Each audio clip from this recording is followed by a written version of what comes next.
அது இல்லன்னு சொல்லுங்க மேம். நீ ஏன் ஒத்துக்குறியம்மா உனக்கு எஃப்ஐஆர் இருந்ததுன்னு? சரி மேடம், இப்ப நீங்க வந்து நான் பசங்களுக்கு தான் மேடம் ஃபியூச்சருக்கு நான் வச்சிருக்கேன். நான் எழுதி அதுக்காக தான் நான் கேக்குறேன். ஆனா கைக்கு போனா காலினா நான் உங்ககிட்ட மறுபடியும் நான் உங்ககிட்ட வரணும். நான் சொல்லுங்க. என்ன வந்து ட்ரிங்க்ஸ் அடிச்சு எல்லாம் காலி பண்ணிடுவாங்க. இல்ல குழந்தையோட ஃபீஸ் எல்லாம் நீ கட்டிடு. ஓகே மேடம், ஓகே நான் கட்டிக்கிறேன். எவ்வளவு காசு எடுத்துட்டு போயிருக்க நீ? ஏடிஎம் கார்டு அப்படியே எடுத்துட்டு போயிட்டா இருக்கு. நகை வந்து 2 செயின், 2 இல்ல 3 செயின், 3 செயின் தாலி செயின் இதெல்லாம் எடுத்துட்டு போயிட்டியா?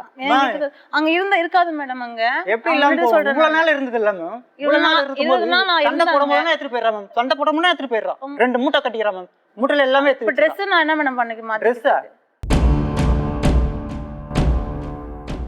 பசங்களோட நகையெல்லாம் எடுத்துட்டு ஏன் போனேன்? பசங்க நகை இல்லையா? பசங்க மோதிரம், காப்பு அப்புறம் செயின். நான் சீட்டு கட்டி ஒண்ணு பொருள் வாங்கிட்டு நீ எடுத்துட்டு போயிடுவேன். என் பசங்க அண்ணாதே இருக்கும். எனக்கு எதனா ஒண்ணாச்சு என் பசங்க என்ன மேடம் பசங்களோட நகையெல்லாம் ஏமா எடுத்துட்டு அவங்க அங்க இருந்தாங்க இருக்காது மேடம். குடிச்சிடுவாங்க மேடம். குடிச்சிட்டா நான் மறுபடியும் இங்கதான் வந்து நான் நிப்பேன். நான் சொல்லிட்டேன், அவங்க முன்னாடி நான் சொல்லிட்டேன். காலினா ஏன் குடிக்கல?